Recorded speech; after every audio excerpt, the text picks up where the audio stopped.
কেউ খুন হলো, এই ব্যক্তি যদি খুনের শিকার না হতো তাহলে সে কি আরো কিছুদিন বাঁচত কিনা? এই প্রশ্নের উত্তরে ইমাম ইবনে তাইমিয়া রাহিমাহুল্লাহ একটা হাদিস উল্লেখ করেছেন, খুব চমৎকার। সে হাদিসটি পেশ করতে চাই। মানুষের তাকদীর, মানুষের হায়াত, রিজিক, এই বিষয়গুলো দুই প্রকার। একটা আছে চূড়ান্ত, একটা আছে অচূড়ান্ত। চূড়ান্ত যেটা,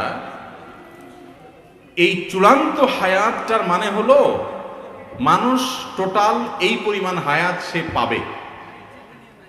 আরেকটা হলো অচূড়ান্ত, অর্থাৎ শর্ত সাপেক্ষ।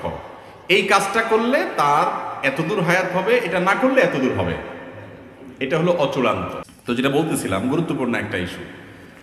কোনো মানুষ যদি কারোর হাতে খুন হয়, মারা যায়, এই লোকটা তার হায়াত এতটুকুই ছিল যে খুন হয়ে গেছে, নাকি আরো কিছুদিন ছিল, খুন করে বেচারাকে হায়াতটা কমায় দিছে?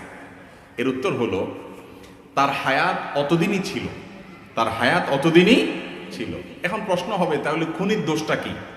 তার হায়াত শেষ হয়ে গেছে, তার দুনিয়া থেকে যাইতে সে আরো সহযোগিতা না করলো, টাইম তো শেষ, তার তো যাইতেই হবে। তাহলে তারে খুন করে তার টাইম অনুযায়ী যাওয়ার পথটা সুগম করে দিছে, এবং কি দোষ করছে সে? ব্যাপারটা এরকম হয় না? দীর্ঘ আলোচনা করার সুযোগ নাই, শুধু এটুকু বলি, খুনিকে আল্লাহ রাব্বুল আলামিন শাস্তি দিবেন এই জন্য যে তার হায়াত শেষ না শুরু, এটা নিয়ে তো তোমার দায়িত্ব নেই। তোমার কোনো দায়িত্ব, তোমার তো আল্লাহ মালাকুল মউত বানায় নাই, বানাইছে? তুমি অন্য মানুষের হক রক্ষা করবে, কারোর জীবন যেন বিপন্ন না হয় সেই জন্য দায়িত্বশীল থাকবে। তুমি সেটা করো নাই, তোমার নিজের রাগের মাথায় হোক, ক্ষোভের মাথায় হোক, যেভাবে হোক, পাপের পথ, নিষিদ্ধ পথ তুমি গিয়েছ, সেজন্য তোমার শাস্তি হবে। আর ওই ব্যক্তির যে মৃত্যু হয়েছে, সেই মৃত্যুটা সময় মতো হয়েছে কিনা, আর সে বাঁচত কিনা, এ বিষয়ে বলতে গিয়ে একটা হাদিস বলছিলাম।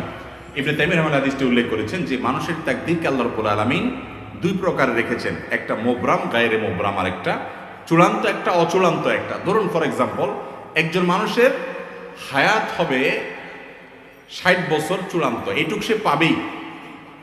আর এরপরে এডিশনাল আরো 10 বছর আল্লাহ তাআলা, কারোর জন্য 10, কারোর বছর 12, কারোর জন্য কোনো মেয়াদে আল্লাহ তাআলা এডিশনাল হায়াত রেখেছেন। এই এডিশনাল হায়াতটা বান্দার বিভিন্ন কাজের উপর নির্ভরশীল রেখেছেন।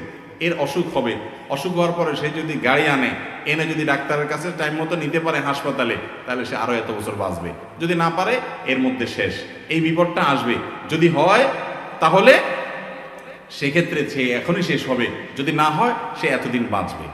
এখন এই যে অচূড়ান্ত হায়াতটা, তাকদীরের যে লেখক ফেরেশতা, তারাও কিন্তু জানে শুধু চূড়ান্তটা, কত বছর কে পাবে আল্লাহ তাদেরকে এতটুকু জানাই দেয়। অচূড়ান্ত যেটা, ওইটা আল্লাহ ছাড়া এমনকি তাকদীরের লেখক ফেরেশতাও পর্যন্ত জানে না।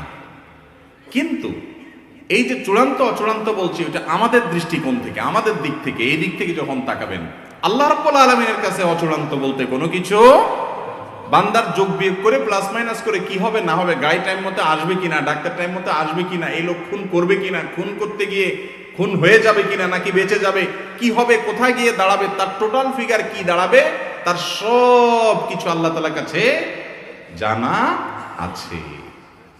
কথা কি বুঝাইতে পারছি? তো খুনিকে আল্লাহ রাব্বুল আলামিন শাস্তি দিবেন তার অপরাধের কারণে, নিষিদ্ধ পথে পা বাড়ানোর কারণে, আর সেজন্য সে শাস্তি পাবে। আল্লাহ তাআলা আমাদেরকে বোঝার তৌফিক দান করুন।